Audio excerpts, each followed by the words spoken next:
Em Brasília, 15 horas e 7 minutos. Está começando o giro de notícia deste 4 de outubro de 2019. Bem-vindas, bem-vindos. Eu sou Oswaldo Bertolino. Este é o canal Notícias do PCdoB. Antes de iniciar o bloco de notícias, eu quero refazer o pedido para que vocês compartilhem, para que vocês divulguem, para que vocês interajam com este canal. Isso é fundamental, tenho dito e repito, para a propagação do canal na rede, na internet, no YouTube. Tem a concorrência, óbvio, tem uma série de combinações que impedem o desenvolvimento natural de um canal com estas características no YouTube. Sem a participação dos internautas, isso fica praticamente impossível. Quero, portanto, fazer aqui este apelo para que vocês divulguem este canal, para que vocês ajudem a divulgar esse canal, fazendo algum comentário, clicando, dando like, compartilhando nos grupos, enfim, no Facebook, enfim, onde for possível fazer a divulgação. Iniciando o giro de notícias. Política do FMI leva Equador a estado de exceção e o presidente Lenin Moreno controla o país com mão de ferro, ou pelo menos tenta controlar. A paralisação total do setor de transportes e os protestos em escala nacional que tomaram conta do Equador levaram o presidente Lenin Moreno a decretar estado de exceção nesta quinta-feira. Em anúncio em cadeia nacional, o presidente confirmou a decisão tomada após a reunião do ministério na terça-feira, eliminando os subsídios para a gasolina e o diesel, que não eram bem subsídios, era uma política interna de preços de combustíveis, o que elevou os combustíveis em 123%. Uma medida que deve gerar, segundo o governo do Equador, em torno de 1,5 bilhão de reais por ano, que é parte do acordo com o FMI. Na quarta-feira, movimentos sociais iniciaram uma série de protestos contra as reformas trabalhistas e fiscais promovidas pelo governo. Tudo isso faz parte do acordo com o FMI, que fez um empréstimo ao Equador de 4,209 bilhões de dólares. Isso é a história do chamado ajuste fiscal, o déficit fiscal, a questão, portanto, aí da ciranda financeira. Houve prisões, protestos, enfim, há mais uma escalada da presença da política do FMI aqui na região, na América Latina, que já havia passado pelos ciclos neoliberais, com os desastres conhecidos e também os desastres conhecidos das ditaduras militares.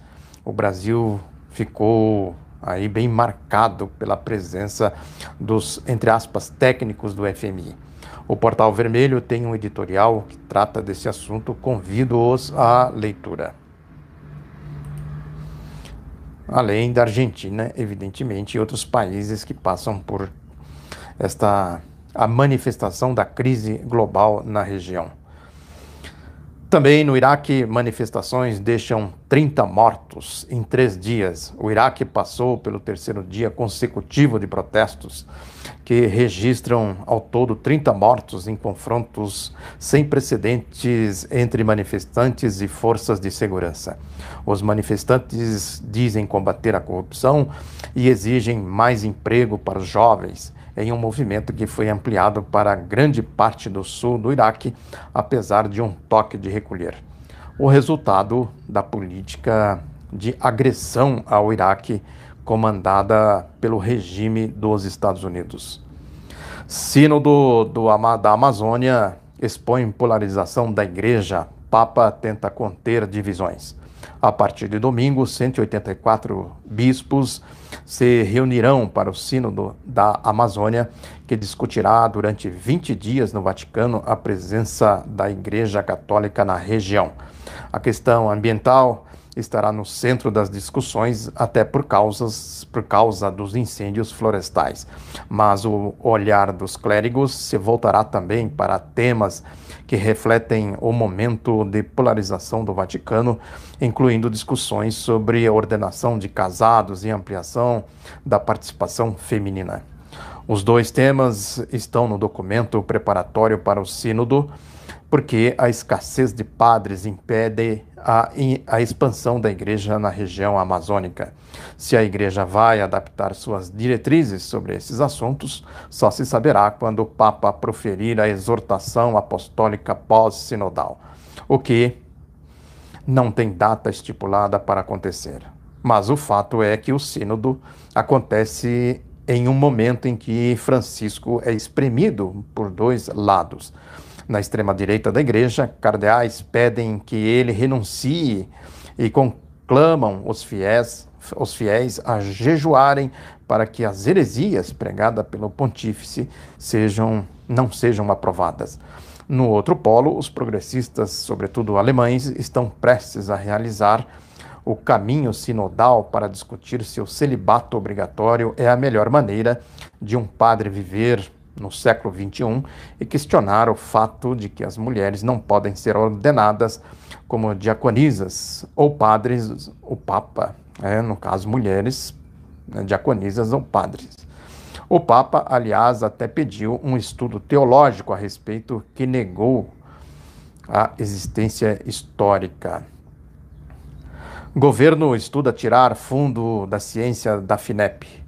Em meio aos seguidos arroxos nos acordos destinados à ciência e tecnologia, o governo federal agora estuda modificar o formato de administração e as regras de uso do Fundo Nacional de Desenvolvimento Tecnológico, uma das principais fontes de recursos para subvenção e financiamento de pesquisa e desenvolvimento no país, com a arrecadação superior a 4 bilhões de reais por ano. Segundo o jornal Valor Econômico, que diz ter obtido um documento elaborado por técnicos da Secretaria Federal do Ministério da Economia, sugerindo a criação de um projeto de lei ou medida provisória para desvincular a aplicação dos recursos, aumentar o volume destinado a empréstimos e transferir sua administração para o Banco Nacional de Desenvolvimento Econômico e Social, o BNDES. Hoje, o fundo é administrado pela financiadora de estudos e projetos, a FINEP, que perderia função caso a mudança aconteça. Mas aí uma ofensiva do governo contra a ciência e o desenvolvimento industrial. Caixa pede que Justiça decrete falência da Odebrecht. A Caixa Econômica Federal pediu à Justiça que decrete a falência do conglomerado empresarial Odebrecht, de acordo com documentos obtidos pela agência Reuters. O banco pede também que os credores possam nomear uma nova administração caso a empresa não seja liquidada. A Caixa e outros credores já haviam pedido nesta semana a extinção da recuperação judicial do grupo. A petição foi protocolada na primeira vara civil de recuperação e falências de São Paulo. Em nota, a Odebrecht afirma que não teve oportunidade de analisar o caso. É natural, em qualquer recuperação judicial, que os credores façam questionamentos nas diversas fases do processo. É mero cumprimento de formalidades ou estratégia jurídica sem consequências imediatas sobre o andamento normal da recuperação judicial, que está apenas na fase inicial, alegou a empresa. A Odebrecht está em processo de negociação construtiva com os seus principais credores e confia em que o seu plano de recuperação será aprovado para a preservação dos seus mais de 40 mil empregos, afirmou. Mais um efeito da Operação Lava Jato, essa operação de desmonte da economia nacional, além de ser uma operação de mera perseguição política de sentido fascista. Deputados vão ao TCU contra a campanha publicitária do pacote anticrime. Deputados da oposição anunciaram que vão entrar com representação no Tribunal de Contas da União contra a campanha publicitária que será veiculada pelo governo em defesa do pacote anticrime do ministro Sérgio Moro da Justiça e Segurança Pública. Para o deputado Orlando Silva, do PCdoB de São Paulo, a campanha é uma tentativa do governo constranger o Congresso Nacional. Nos causa estranheza o governo gastar 10 milhões de reais em campanha que parece querer constranger o Congresso, intimidá-lo para que ele vote de acordo com o que pensa o governo e não com a consciência de cada deputado. No Brasil, há separação entre os poderes e um poder não pode usar de recursos públicos para constranger outro, afirmou. O congressista comunista disse ainda que o governo federal vem desrespeitando os limites do orçamento para este ano, que, segundo ele, versa apenas sobre gastos com publicidade de utilidade pública. Há um desrespeito ao orçamento da União, ao orçamento público.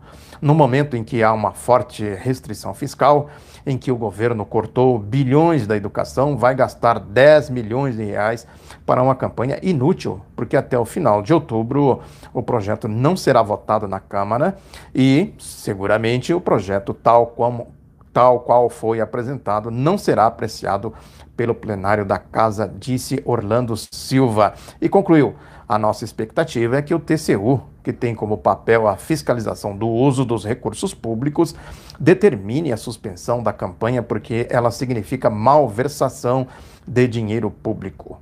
O deputado Paulo Teixeira, do PT de São Paulo, também se manifestou e disse considerar que o grupo de trabalho na Câmara, que analisa o pacote, já está oferecendo para o Brasil uma legislação melhor para o combate ao crime violento.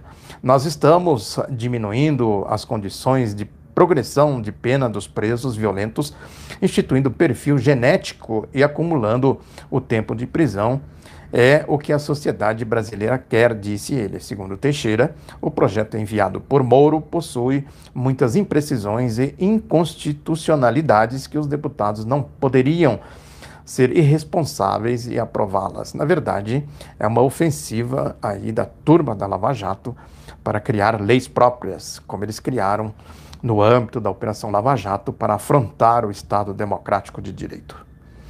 Ampliar a mobilização em defesa da unicidade sindical, contra as pretensões do governo de implantar o plurissindicalismo selvagem, a direção executiva nacional da Central dos Trabalhadoras e Trabalhadores do Brasil, em reunião encerrada no último dia 27 em Curitiba, decidiu realizar uma ampla campanha em defesa das entidades sindicais contra os ataques aos direitos da classe trabalhadora e o desmonte da organização sindical. A informação é de Adilson Araújo, presidente da CTB. Segundo ele, a CTB reafirmou a defesa da unicidade sindical e a rejeição ao pluralismo que Jair Bolsonaro pretende impor, com o óbvio propósito de dividir, pulverizar e debilitar ainda mais o sindicalismo. Posição semelhante foi adotada também por outras 3 centrais sindicais, segundo Adilson, a Nova Central, a CSB e a CGTB. Reforçar aqui o pedido para que vocês compartilhem, para que vocês ajudem aí na difusão deste canal, deste giro de notícias, das notícias do PCdoB. IBGE. Apenas 2,7% das famílias concentram 20% de toda a renda brasileira. A desigualdade social no país fez com que apenas 2,7% das famílias acumulassem 20% do total da renda entre os anos de 2017 e 2018.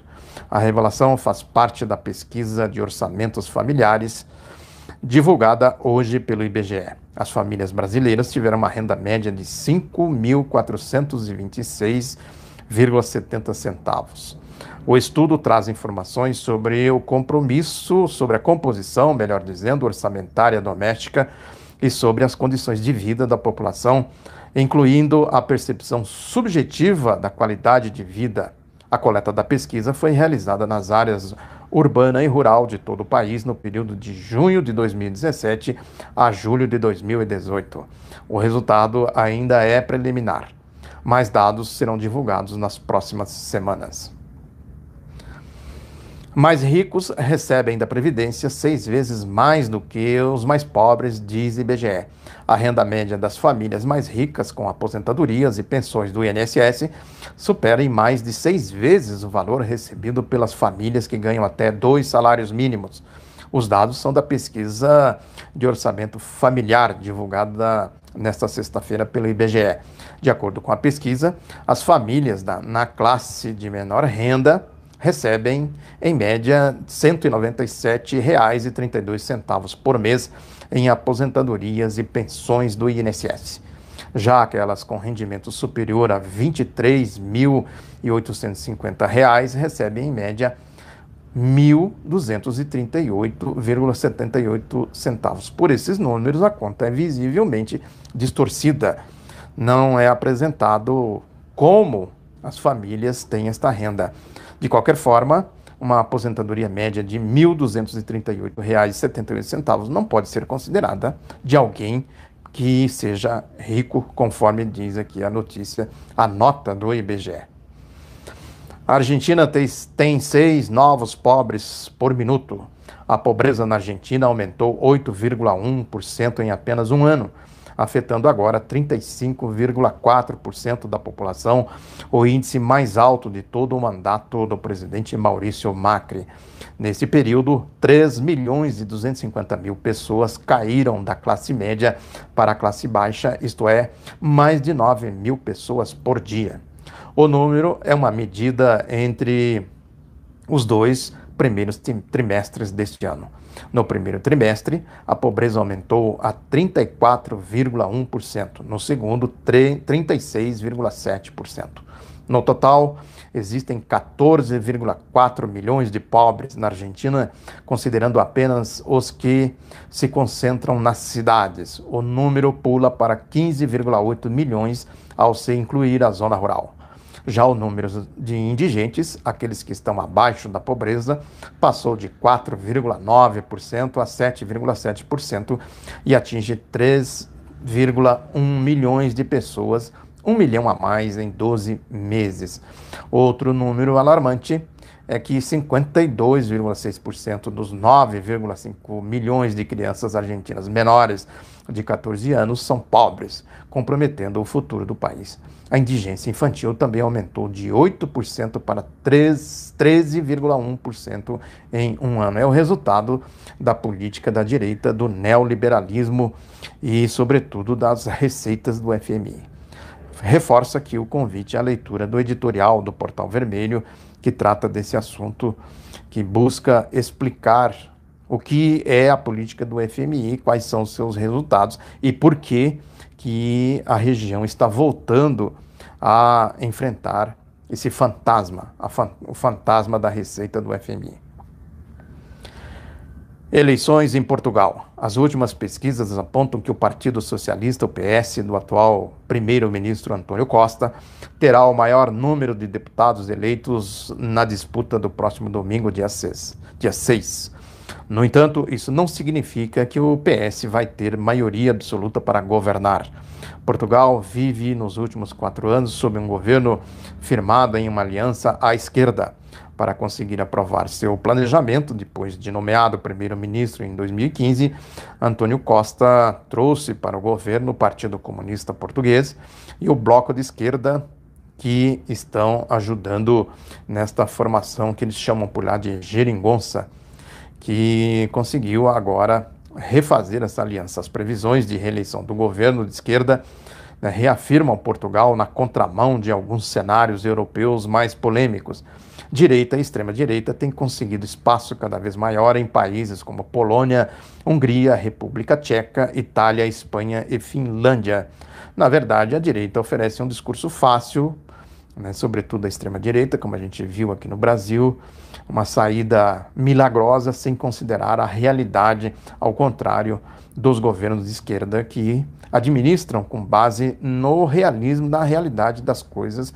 Por isso que sempre que a esquerda chega ao poder, ela tem uma tendência a permanecer mais tempo e também atrai os processos golpistas, como a gente viu aqui no Brasil e em outros países, em outras regiões também. Janot estava fora de Brasília na data em que disse ter quase matado Gilmar.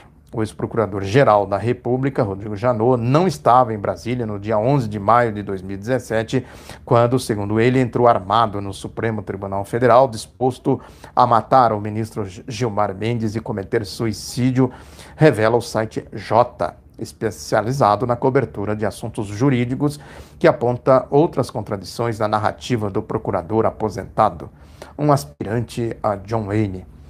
No seu livro, Nada Menos que Tudo, ainda não lançado, Janot afirma que a mão de Deus o impediu de praticar o crime. Em entrevistas à imprensa, ele detalha que seu dedo indicador ficou paralisado no momento de atirar.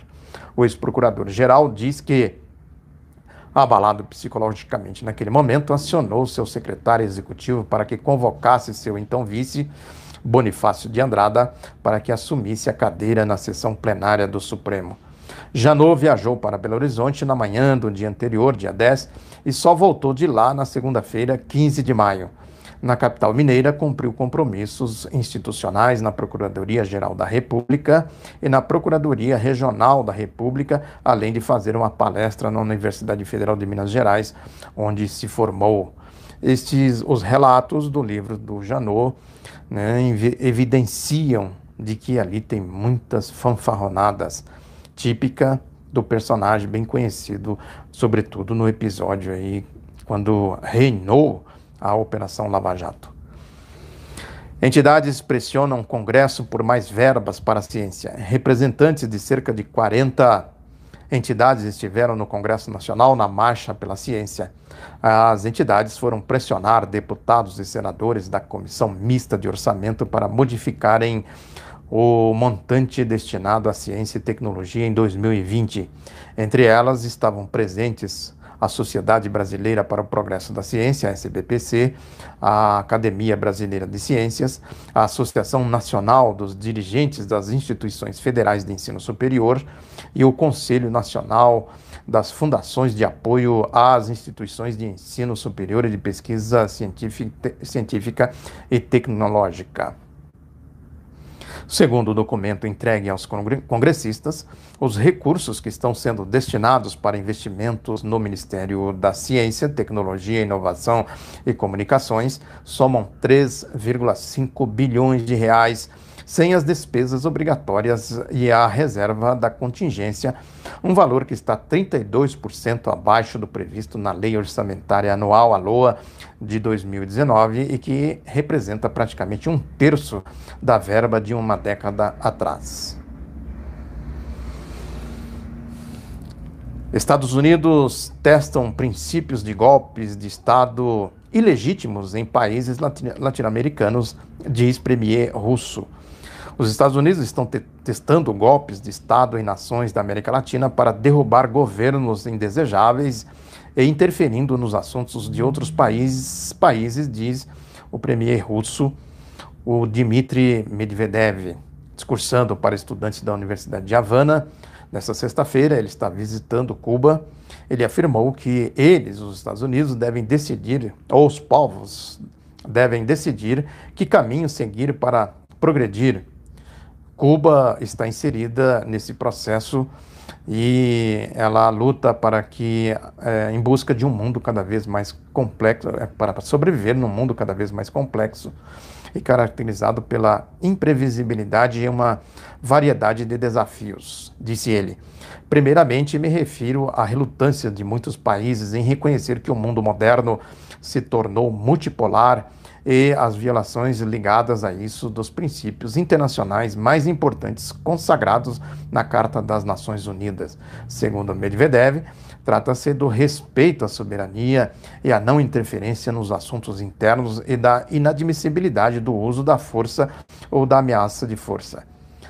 Diz ele, estão se tornando cada vez mais transparentes as tentativas de substituir as normas do direito internacional por regras que são estabelecidas por um círculo restrito de países selecionados e muitas vezes o que abafar de fato que está sendo preparado em um país para então passar essas decisões como uma ordem internacional supostamente existente, como se fosse um posicionamento de toda a comunidade internacional para espalhá-la ao redor do mundo. Medvedev explicou também que um novo modelo de todos os tipos de interferências nos assuntos soberanos está sendo testado na região da América Latina, diz ele. Nesse contexto, os Estados Unidos estão agindo não apenas com a ajuda do poder brando, como é comumente dito em assuntos internacionais, mas de fato exigindo mudanças de governos e metendo o nariz em qualquer caso, em qualquer decisão tomada por todos os países. O primeiro-ministro russo acentuou que os Estados Unidos alocam dinheiro para desestabilizar o sistema político e, às vezes, apenas para intervir diretamente e, ao mesmo tempo, não permitem serem criticados. Medvedev explicou que os assuntos internos da Venezuela devem ser decididos pelos cidadãos venezuelanos. Acredito que desacordos internos que podem acontecer em países em que não possuem nada de especial, podem e devem ser resolvidos pelos próprios venezuelanos através de negociações em estrita conformidade com a Constituição Nacional. A outra coisa óbvia, disse ele, só pode haver apenas um presidente na Venezuela, o que foi eleito em conformidade com a Constituição de seu país e hoje é Nicolás Maduro. Medvedev foi recebido pelo presidente cubano Miguel Díaz-Canel e, segundo o relato do jornal Grama, numa reunião cordial, ambas as partes expressaram satisfação com o excelente estado das relações bilaterais com base nos laços históricos de amizade entre nossos povos e governos, disse o presidente cubano, e os dois representantes de Estado ratificaram a disposição de trabalhar para seu fortalecimento contínuo. A ocasião também foi propícia ao diálogo sobre outras questões de eventos internacionais. Na conclusão do intercâmbio, foi realizada uma cerimônia de assinatura de acordos bilaterais referente à cooperação em questões técnico-científicas e atividades aduaneiras. Cuba sempre poderá contar com o apoio da Rússia, disse Medvedev. Com o presidente Miguel Díaz-Canel, reafirmamos o desejo de reforçar nossa cooperação estratégica, acrescentou. Já o presidente cubano anunciou que irá a Moscou no fim do mês se encontrar com o presidente russo Vladimir Putin. É evidente o desejo de Washington de criar uma atmosfera tóxica ao redor da cooperação com a ilha, tentar assustar investidores e de criar uma forma de bloqueio energético, afirmou Medvedev. Ele destacou que a Rússia se opõe categoricamente ao bloqueio do regime de Washington. A Rússia já começou o seu retorno ao solo cubano na prática, com um aumento no comércio de 34% em 2018 para 380 milhões de dólares, o que deve chegar a 500 milhões de dólares em 2019, disse recentemente o vice-primeiro-ministro russo Yuri Borisov. Comissão da Câmara aprova a venda direta de etanol por pequenas usinas. A Comissão de Minas e Energias da Câmara aprovou nesta quinta-feira, dia 2, o projeto de lei que libera a venda direta de etanol hidratado para usinas com capacidade de produção de até 10 mil litros de etanol. O deputado Orlando Silva justificou o apoio ao projeto, afirmando que os pequenos produtores não vão impactar a tributação do setor como um todo.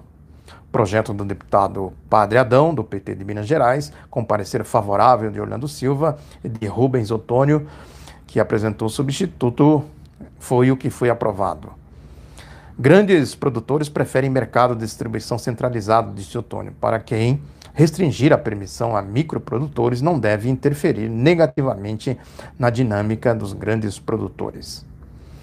Vereador agride parlamentar do PCdoB em sessão na Câmara de São Gonçalo, Rio de Janeiro. Os ânimos se exaltaram na Câmara de São Gonçalo, na região metropolitana do Rio, quando os parlamentares Eduardo Gordo, do MDB, e o professor Paulo, do PCdoB, discutiram durante a sessão com Eduardo Gordo partindo para cima de Paulo. A cena foi capturada pela TV Câmara. A discussão começou após Eduardo se revoltar com o tempo de fala do colega na tribuna da casa. Em nota, o PCdoB repudiou o ocorrido e informou que um registro de ocorrência foi feito numa delegacia de polícia de São Gonçalo e o exame de corpo de delito também já foi feito. O agressor responderá judicialmente pelo ato, disse o partido no texto. A celebração da Revolução Cubana, da Revolução Chinesa em Cuba, como parte das representações culturais, a escola Wushu de Cuba fez uma apresentação dedicada especialmente à comemoração da data. Em ato realizado em Havana, com a presença das mais altas autoridades do país, Cuba comemorou os 70 anos da fundação da República Popular da China. Do lado cubano, o primeiro vice-presidente do Conselho de Estado e ministro, Salvador Valdez Meza, falou em nome do povo de Cuba. Em seu discurso, ele se referiu à história da China, seu progresso, desenvolvimento e trajetória até o presente. Valdez Meza destacou a importância do Partido Comunista para o triunfo do desenvolvimento no gigante socialista asiático, bem como as realizações em alimentos, educação e outros campos. A história moderna da humanidade tem sido diferente ou teria sido diferente sem o triunfo da Revolução Chinesa, disse ele. Venezuela receberá vice-primeiro-ministro russo. O vice-primeiro-ministro russo Yuri Borisov viaja para Caracas no próximo sábado para participar na Comissão Intergovernamental Rússia-Venezuela, anunciou Moscou. Na semana passada, o presidente da Venezuela, Nicolás Maduro, visitou a Rússia. Delcy Rodrigues, vice-presidenta da Venezuela, é recebida por Díaz-Canel em Cuba. Eles trocaram informações sobre o andamento dos compromissos bilaterais da cooperação entre Cuba e a Venezuela, bem como sobre a recente celebração da Assembleia Geral das Nações Unidas, entre outros temas. Democratas dos Estados Unidos visitam Cuba para conhecer sistema de saúde. Uma delegação de 24 americanos, presidida pela deputada democrata Rosa DeLuaro e pelo ex-deputado Bill de la Rutte, visitou Cuba na quarta-feira, dia 2, para conhecer o sistema de saúde da ilha. De acordo com o site de notícias do Partido Comunista de Cuba, o Grama, eles foram recebidos pela vice-ministra de Saúde, Márcia Cobas Ruiz, que os informou sobre os principais resultados do Sistema Nacional de Saúde e expôs a exportação dos serviços médicos cubanos para 65 países. Júlio Bressani diz que com Bolsonaro o Brasil vive um momento trágico. O cineasta comentou os cortes nos programas dedicados à cultura no Brasil, preconizado pelo atual governo Bolsonaro, e as ameaças de intervenções na Ancine. Certamente um tipo de cinema deve desaparecer com este controle, com essa autoridade que o governo vai impor. Não sabemos se o cinema vai sobreviver, nem que tipo de cinema vai sobreviver. É um momento muito triste e bastante trágico para o cinema e para a cultura brasileira, disse ele numa entrevista à Rádio França Internacional. Dilma Rousseff é recebida em Madrid e pede liberdade de Lula. A ex-presidenta Dilma Rousseff pediu o apoio dos partidos políticos, sindicatos e sociedade civil espanhola para conseguir a liberdade do ex-presidente Luiz Inácio Lula da Silva, e acusou o governo brasileiro de manipular a verdade. Dilma Rousseff agradeceu o apoio da União Geral dos Trabalhadores e do seu secretário-geral, Pepe Álvares, que tem agendado uma visita em 10 de outubro a Lula em Curitiba. Ela reiterou que o presidente Jair Bolsonaro participou de um golpe de Estado disfarçado fácil a um possível retorno de Lula ao poder, apesar de não ter havido tanques nas ruas. Dilma Rousseff desmente farsante Palocci e denuncia mais um crime da Lava Jato. Em nota, a ex-presidente rechaça as insinuações contidas na delação do ex-ministro, convenientemente vazada pela Lava Jato, justamente quando as manobras ilegais e arbitrariedades da operação estão sob escrutínio do STF, estão sendo denunciadas aí sobretudo pelo site The Intercept Brasil. Lula recebe título de cidadão honorário de Paris. A cidade de Paris decidiu conceder cidadania honorária ao ex-presidente brasileiro Luiz Inácio Lula da Silva. Segundo o jornal Le Figaro, preso político por seu compromisso de reduzir a desigualdade social e econômica no país. A cidadania de honra não é um título honorário, mas um título de proteção que atribuímos a Lula. Estamos convencidos, depois das revelações do The Intercept, que a investigação contra ele foi motivada por razões políticas e por manipulação jurídica, disse um vereador chamado Patrick Klugman, da cidade de Paris. Este foi o Giro de Notícias de hoje, dia 4 de outubro. Reforço o pedido para vocês divulgarem, compartilhar, comentar, clicar, enfim, ajudar a difundir esse canal Notícias do PCdoB na internet.